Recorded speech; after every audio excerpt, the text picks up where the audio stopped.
ನೀವೇನಾದರೂ diet plan ಮಾಡ್ತಿದ್ರೆ ಈ ಒಂದು ಸ್ಯಾಲೆಡ್ನ ನಿಮ್ಮ ಡಯಟಲ್ಲಿ ಇಟ್ಕೊಳ್ಳೇಬೇಕು. ಅದು ಯಾವುದು ಅಂತ ಗೆಸ್ ಮಾಡಿರ್ತೀರ ಬಿಡಿ. ನೋಡಿ, ಮೊದಲಿಗೆ ಈ ಥರ ಕಾಬೂಲ್ ಚನಾನ ಚೆನ್ನಾಗಿ ಬೇಯಿಸ್ಕೊಳ್ಳಿ. ಅದಾದ ನಂತರ ಕ್ಯಾರೆಟು, ಈರುಳ್ಳಿ, ಕೊತ್ತಂಬರಿ ಸೊಪ್ಪು ಎಲ್ಲದನ್ನು ಈ ಥರ ಚೆನ್ನಾಗಿ ಕಟ್ ಮಾಡ್ಕೊಳ್ಳಿ. ನೋಡಿ, ಸಣ್ಣದಾಗಿ ಹೆಚ್ಕೊಳ್ಳಿ. ಅದಾದ ನಂತರ ಕ್ಯಾರೆಟ್ ಹಾಕ್ತಿದ್ದೀವಿ, ಈರುಳ್ಳಿ ಹಾಕ್ತಿದ್ದೀನಿ, ಅದಾದ ನಂತರ ಕೊತ್ತಂಬರಿ ಸೊಪ್ಪು ಹಾಕ್ತಿದ್ದೀನಿ. ನೋಡಿ ಈ ಥರ. ಅದಾದ ನಂತರ ನಾನು ಕ್ಯುಕುಂಬರ್ನ ಈ ಥರ ಸಿಪ್ಪೆ ಎಲ್ಲ ಮೇಲ್ಗಡೆ ತೆಗ್ದುಬಿಟ್ಟು ಅದ್ರ ಒಳಗಡೆ ಇರೋ ಮತ್ತು 2 ಸ್ಲೈಸ್ ಮಾಡಿ, ಅದರಲ್ಲಿ ಇನ್ನೂ 2 ಮಾಡಿ, ಅದರಲ್ಲಿರೋ ಬೀಜ ಎಲ್ಲ ತೆಗ್ದುಬಿಟ್ಟು ಈ ಥರ ಸಣ್ಣದಾಗಿ ಹೆಚ್ಕೊತಿದ್ದೀನಿ.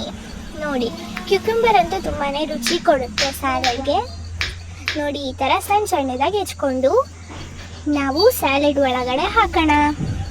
ಅದಾದ ನಂತರ ನಾವು ಟೊಮೊಟೊನ ಈ ಥರ ಸಣ್ಣದಾಗಿ ಟೊಮೊಟೊನ ಹೆಚ್ಕೊಳ್ಳಿ. ನೋಡಿ, ಈ ಥರ ಎಲ್ಲ ಹೆಚ್ಚಾದ ನಂತರ ಟೊಮೊಟೊನ ಅದ್ರ ಒಳಗಡೆ ಹಾಕಿ ಸ್ಯಾಲೆಡ್ ಒಳಗಡೆ.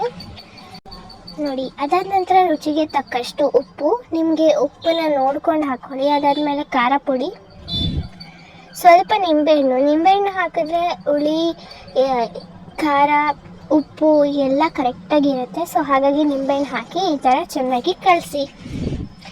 ಈ ಥರ ಚೆನ್ನಾಗಿ ಕಲಿಸಿದ್ರೆ ಎಲ್ಲದು ಕರೆಕ್ಟಾಗಿ ಮಿಕ್ಸ್ ಆಗುತ್ತೆ. ಕನ್ಸಿಸ್ಟೆನ್ಸಿಯಲ್ಲಿ ಕರೆಕ್ಟಾಗಿ ಪರ್ಫೆಕ್ಟಾಗಿ ಬರುತ್ತೆ.